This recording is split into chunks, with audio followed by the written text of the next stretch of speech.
Hey, listener, this movie is rated PG-13 for some sexual material.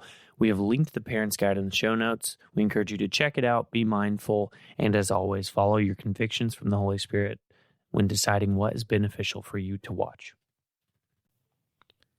This episode is presented by Anchor Branding. All right, you drove me half insane for a magazine article. Oh, yeah, and you told people you could make any girl fall in love with you, and I was Exhibit A. Talk about Time integrity. out! What? Look, please, just give me the necklace, then you guys can go on and kill each other. So that's what I was, huh? I was a guinea pig. Somebody you could test your theories on? Yeah, and I was just a girl somebody picked out in a bar. Yeah, you know, it's a big deal. Hell, I'm sure now you can even use it as a little twist in your story. It's a good idea. Maybe we should bet on it. You know what? You did your job, though, Eddie. Yes, I did. You wanted to lose a guy in 10 days. Congratulations. You did it. You just lost him. No, I didn't, Ben. Because you can't lose something you never had.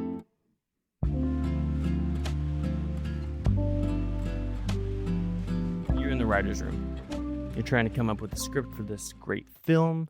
The date is going to be at the NBA Finals. Yeah. Okay, they're in New York. We'll have it be the Knicks. Yeah. Knicks haven't won since 73. I know. But, you know, they made it to the finals late 90s. Okay, Yeah. fine. Who How about the else Kings? should we have? Oh, maybe that team that hasn't won since 51. Why? What, out of all teams you could choose, I had the same thought. Maybe they were Knicks, like Kings may- finals. maybe is they were like crazy. maybe they were like, who could the Knicks beat? Well, so my thought was, I think they went around to teams and were like, hey, do you want to lose in the finals to the Knicks in this movie? And every team was like, no, you can't pay us Probably. to lose in the finals to the Knicks. And the Probably. Kings was like, what? We could be in a movie where we're in the finals? Yes. We're not in the finals in real life, but in this movie we are. Yeah. So we're talking about How to Lose a Guy in 10 Days. Yeah. And I feel I want to share that this was my pick. And this was my pick for my wife, Yeah. whom I love. Yeah. And she loves this movie. Yeah. And your wife loves it as well. She does, yeah. So we wanted to give our ladies an episode this season. Yeah. And There's no greater love than that you would lay down your life.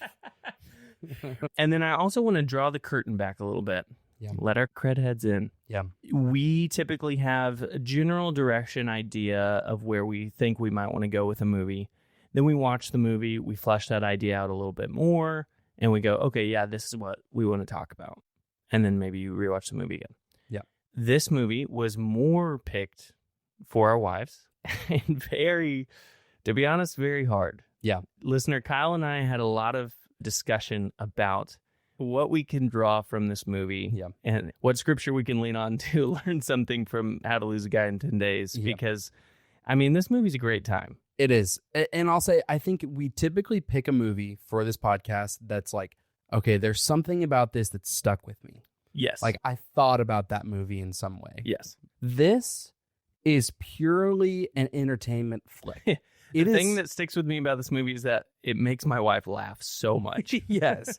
It doesn't really have a theme. Like, it doesn't, it's all just for fun. Yeah. Can I give my take on this movie? Uh-huh. This movie should suck. Yeah. It's set up to fail. And I know that this was an era when a lot of this type of movie was coming out and having pretty good success, but we don't really remember most of those. Mm-hmm. The writing is fine. The premise is somewhat fun, Mm-hmm. but this movie completely falls apart if you don't have Matthew McConaughey. Yeah. So in my mind, this is his breakout role. Go into the 2010s, I think he's kind of in the conversation for like best leading man for at least the first half of the decade. Whenever he's doing Interstellar, Dallas Buyers Club, True Detective, but you come back and you rewatch this, Yeah. and he's doing the actor's job to perfection. Mm-hmm. He is taking the material that he has. He's drawing you in with his charm. He's making you like Kate Hudson more because he's so in love with her and he's so charming, and the way he reacts to her makes you like her more. He is unbelievable in this movie. Yeah. It seems simple, especially in a rom-com. You know, it can feel almost easy to act in like a silly, goofy way. Yeah. his role, if you think about just getting this script and then being asked to believably perform these things, is a pretty tall task that I don't think a lot of actors would be able to pull off as well as he does. Also, Kate Hudson she's great, phenomenal. She does a great job. Speaking of those two actors, speaking of how great this movie is, let's do our first segment here. Yeah, I'm excited for this one. Great. Our first segment, I called it Modern Reboot.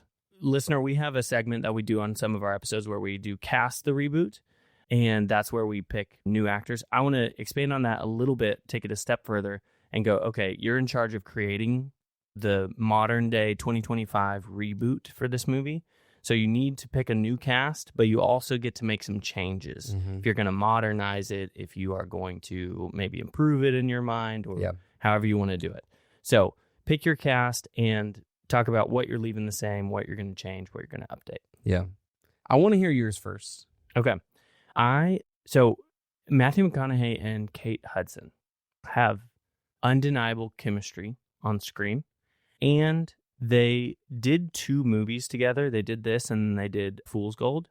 Oh, yeah. And for some reason in my mind, I thought they had way more. I thought they were like a rom-com couple. And so I went for another couple in my mind that seems like they should have more movies together. Modern day now, because they have great on-screen chemistry. Glenn Powell. They've only done 1 movie together. So I did think about Glenn Powell. I want to give them their second movie. So I went with Andrew Garfield and Florence Pugh. Yeah. It's an awesome pick. They have great chemistry. They're both phenomenal actors. I think they both have a very funny bone in their body that definitely they don't him. He's funny in real life. Mm-hmm. I don't know about her. I think she's pretty funny from what I've seen. I think they could do it. Totally. So I'm going to have them. Yeah. I'm going to have the 2 of them. I'm going to keep most of this. Okay. Most of this movie, I mean, my wife loves it, but I honestly really enjoy this movie. It's a fun time. Yeah. They've got plenty of funny parts. I'm going to keep most of it. What I am going to change is I feel like his friends were a little bit wasted. Yeah. Matthew McConaughey has 2 funny friends in this movie, and they both kind of get a couple of lines. Yeah.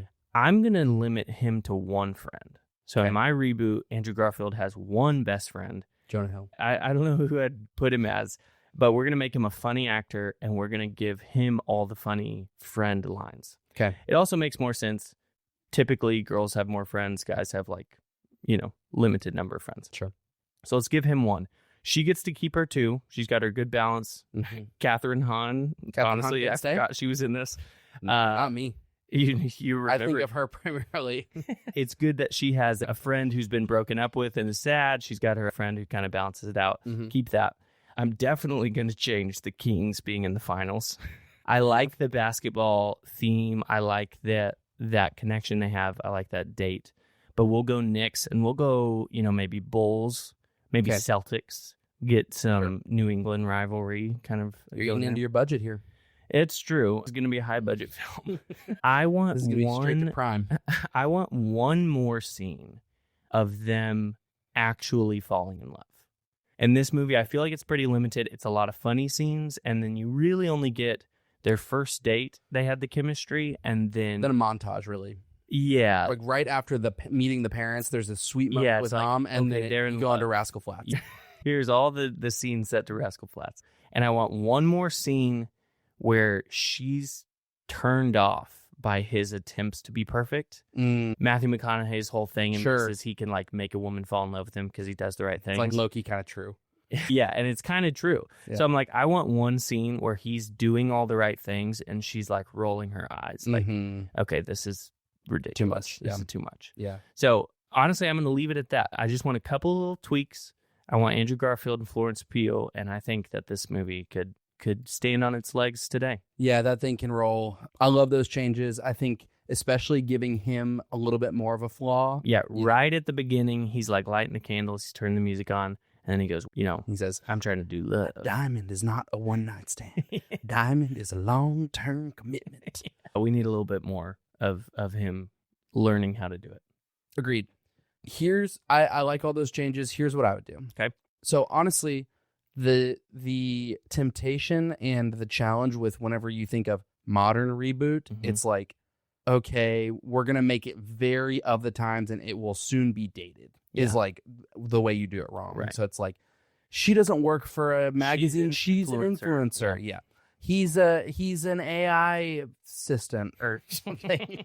He is AI. It's an AI boyfriend. I think this movie is honestly dated in a way that's really great. It's nostalgic. So I don't want to necessarily update that much. The updates I want to make, I want to be intentional about. Yeah. So I want to tweak her job just a little bit. Okay. She's still going to work at this type of magazine. However, to her previous career is going to have been almost like an undercover journalist for celebrity gossip. So in that opening montage, it's like how to lose 5 pounds in 5 days, how to feng shui your apartment. She's like falling over furniture. I want a montage where it's her like flirting with friends of celebrities, and one where she's twirling her hair at a bar and she's talking to Rob Gronkowski and he's like, oh, yep, I think they're done. And then front page, Tom Brady and Giselle are over, sources say. That's pretty good. So that type of thing where she's like putting on disguises and she's a little bit more already in that like mode. And then she still wants to climb the ladder and do this serious journalism. And her boss, like, here's your assignment if you want to impress me. It also makes her, that's a change that makes her current writing a little more like scummy, which would make a little more sense why she like really wants to get out of really wants to get out of it, has a higher integrity. Yeah. And it makes one, it makes it more silly, which is fun. And well, two, it makes for opportunities to like plant that where it's like, he's going to find out because over there is Flea from Red Hot Chili Peppers or whatever. I didn't say this in mine, but I did want an NBA player. Yes. I did want to put like, imagine a quick scene if you got the Knicks in there with Karl Anthony Towns. Yeah, exactly. So that's her. For him, I'm going to basically totally change his job. He is going to be like a PR fixer. So he's like a consultant that they call in whenever things go wrong for celebrities and stuff. So it's almost like they're two sides of the same coin. Yeah. A lot of this movie is built around their equal and opposite forces pulling in opposite directions. She's trying to end the relationship. He's trying to stay in the relationship. Yeah. So her job is creating work for his job. That could create a better like ending where she's trying to get into political journalism.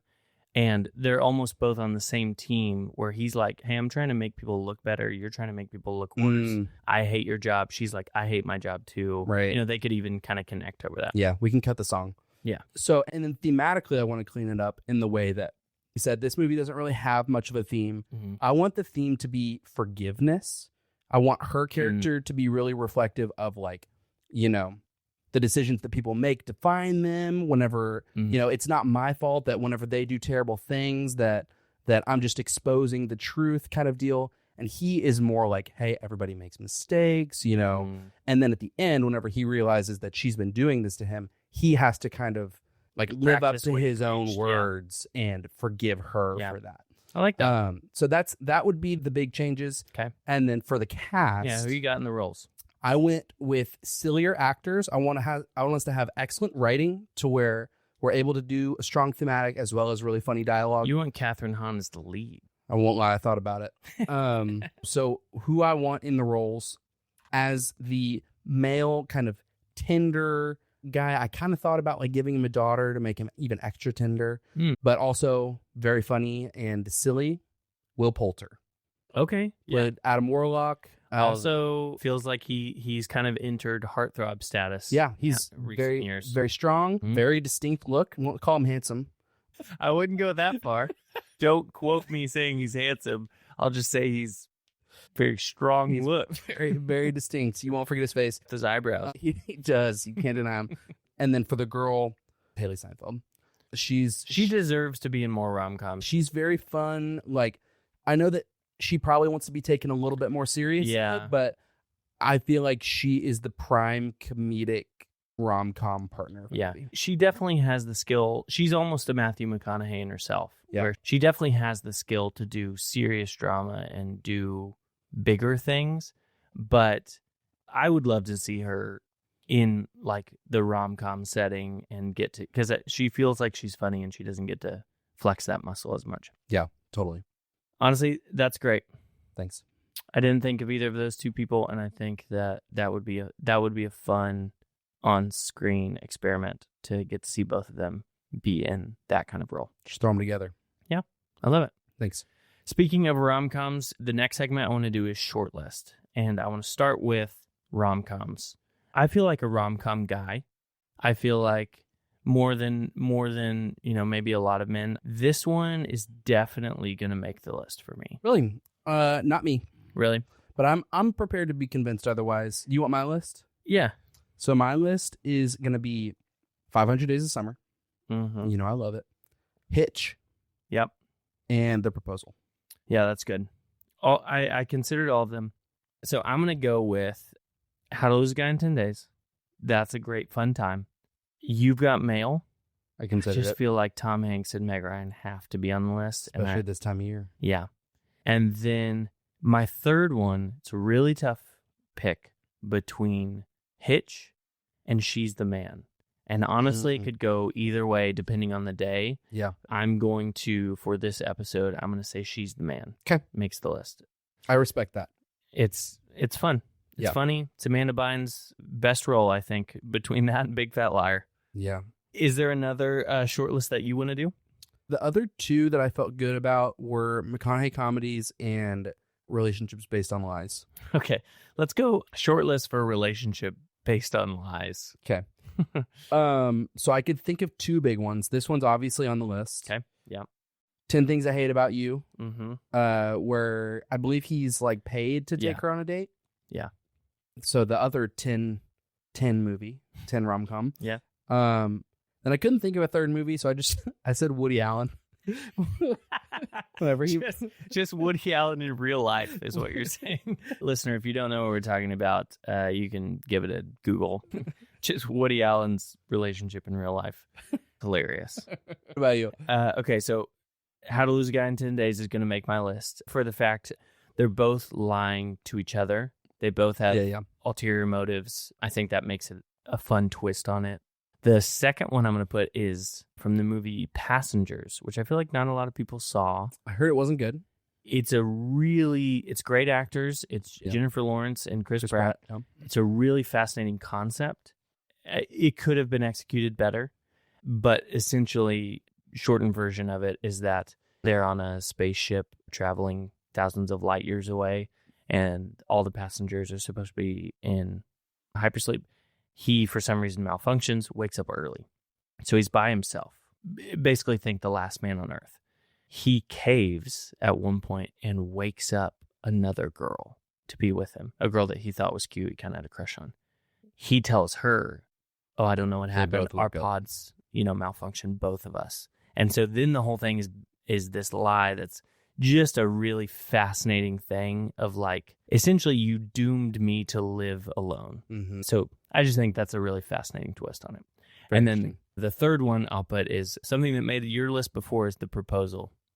Just because it's true. Unbelievably uncomfortable to think about having to pretend to be engaged to your boss and bring her home to your family. True. This has some of that same DNA. I didn't think about that. Yeah.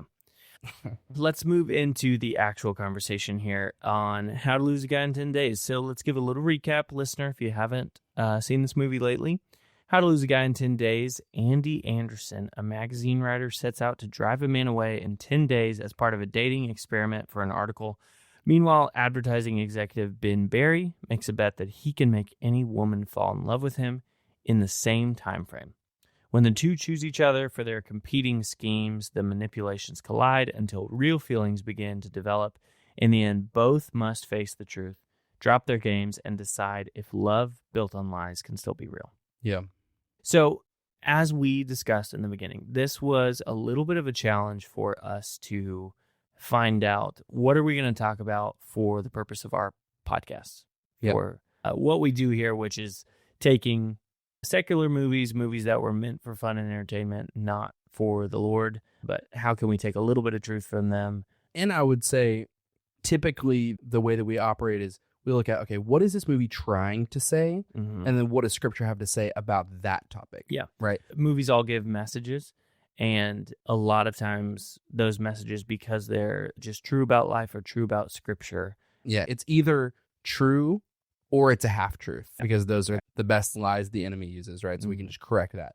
This movie, not really trying to say anything, but I do feel like we found a pretty good direction to take this. I feel like, so what I want to talk about is love that stays, and kind of this concept of love that commits, a little bit building off of the conversation we had around The Princess Bride a couple of weeks ago. In the beginning of this movie, both Andy and Ben kind of have their game that they are set up to play. Andy writing her article, I'm going to do all the things that women do that drive men away, and so I'm going to show how easy it is to drive a man away, to kind of teach in reverse. Ben going, I can make this woman fall in love with me in 10 days. If I win this bet, I'll get this big job that I'm gaming for. All right, I'm sorry, though. I'm going to the game with somebody else. Not anymore. Besides, what, you think you left your purse at my place by accident? No, subconsciously you are dying to take me to that game. Denying your subconscious desires is extremely dangerous to your health, young lady. Does that psychobabble really work on anybody? You tell me. Andy, you're so bad. All right, meet me at the 7th Avenue entrance. 7:30, don't be late. You got it. Bye-bye. Bye. And that's how it's done. And that's how it's done. Which both of them are thinking along very similar lines. They both think what really matters is the actions, right? Which honestly, we would generally agree with whenever it comes to like romantic love or any kind of love that like you don't necessarily have to feel it. What matters most is that you are acting in love, right? Not in the way this movie presents, but just generally. Sure. But what both of them are missing is they have a wrong motive. Like, Yeah. so Ben thinks that he can do all the right things. Yeah. He can say all the right things, and therefore that is going to get him where he wants to go. Yeah. Andy thinks that she can say all the wrong things. That is going to end the relationship. Right. We want to take that and look at it through the biblical perspective of our relationship with God. So like, God's love. correct. Like a lot of us want to just do and say all the right things and assume that that's what God actually wants, is just all the behavior and none of our heart. Yeah. Whereas Andy, she assumes that she would be looking at that through the context of, I'm too far gone. I can't do a good enough job to succeed in this relationship, earn God's love. Yeah. In both cases, what we're really talking about is your actions being equivalent to your value, right?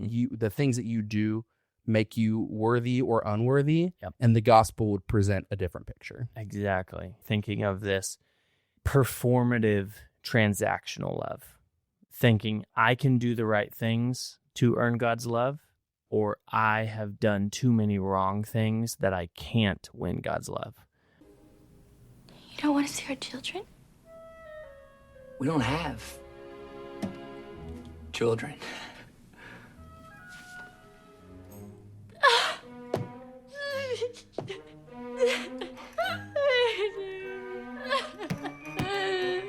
You know what? I'm sorry. No. I didn't mean it like that. All right, just show me. Please show me. We don't have children. No, I thought you meant crawl. I just wanted. Will you show them to me? You don't want to see them? I do. Please show them to me. I really do want to see them. Really? Yeah. Okay. Both of them are thinking of a transactional, performative version of love. The gospel would say the opposite. And that's kind of how this movie plays out as well. Ephesians 2:8-9 says, "For by grace you have been saved, through faith, not of yourselves. It is a gift from God, not of works, so that no man can boast." Saying exactly, like laying it out for us, it is by the grace of God that he has accepted you. It is not the things you have done, not the performance that you have given, not enough good that you've done. Yep. Titus 3:5 says, He saved us, not on the basis of deeds, which we did in righteousness, but in accordance with his mercy, by the washing of regeneration and renewing by the Holy Spirit. She can't shake him because she ultimately didn't do something to earn him. She thinks she earned him by that first date. She thinks that she wowed him on that first date and she got him in love with her and now she can shake him.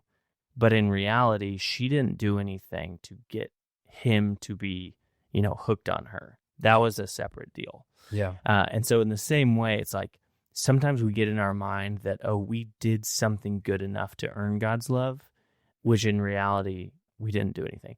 Yeah. The twist of this movie, the thing that's well done about the writing of this movie is the fact that both of them have their own little mission. Right. But the overlap of those is I can't be the one that leaves.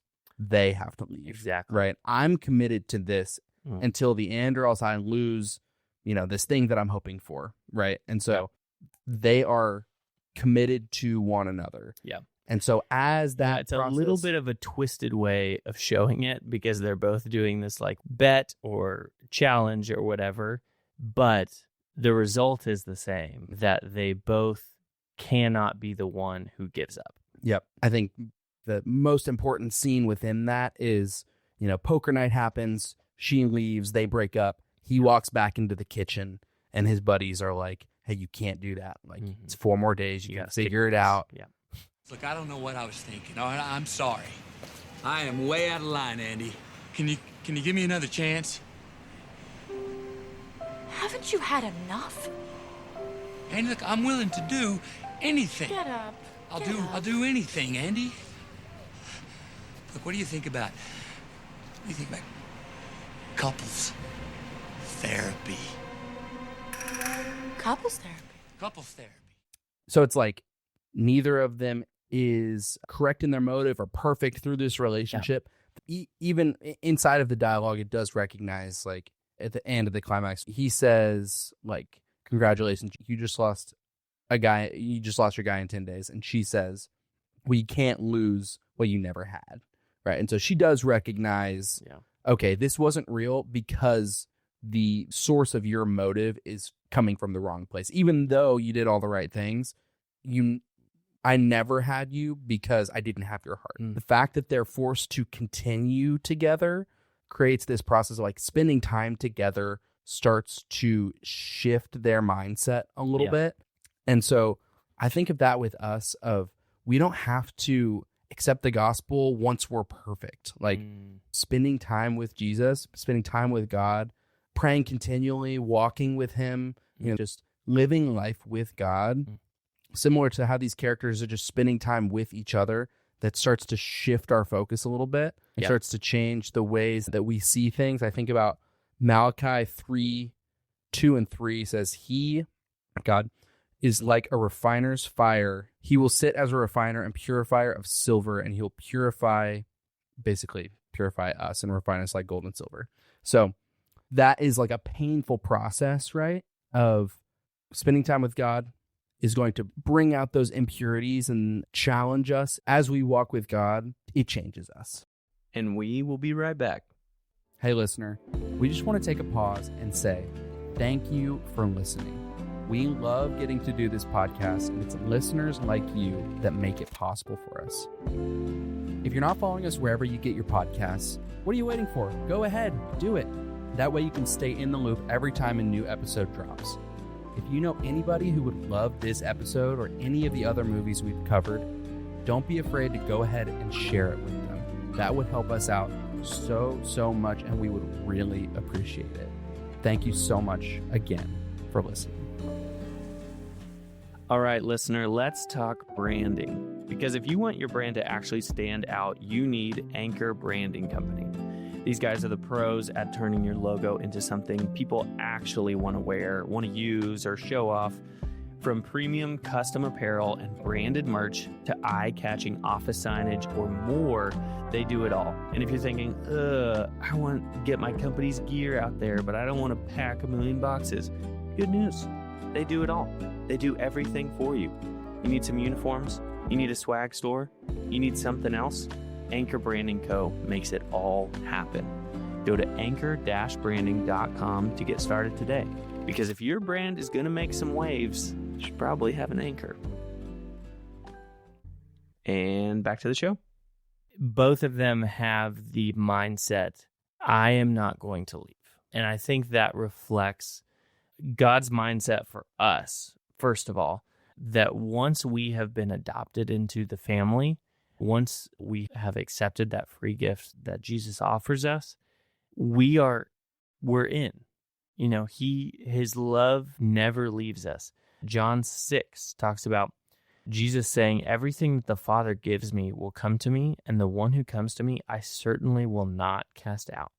For I have come down from heaven not to do my own will, but the will of him who sent me. And this is the will of him who sent me, that everything he has given me, I will lose nothing, but I will raise it up on the last day. Talking about every person who accepts the gift of Jesus, there's nothing we can do to lose it. The most clear example of this is Romans 8:38 through 39 says, For I am persuaded that neither death, nor life, nor angels, nor principalities, nor things present, nor things to come, nor powers, nor heights, nor depths, nor any other creature shall be able to separate us from the love of God, which is in Christ Jesus. And so, for us as believers, when we have accepted the free gift of Jesus, there's nothing we can do to lose God's love. Yep. So, in the end of this movie, they have that scene where they really fall in love, which is, in my mind, when they go to his parents' home. What is that, 7 in a row, Sparky? I think somebody's met his match. Well, it's all about reading people. Loser. Okay. 2 kings. Boom!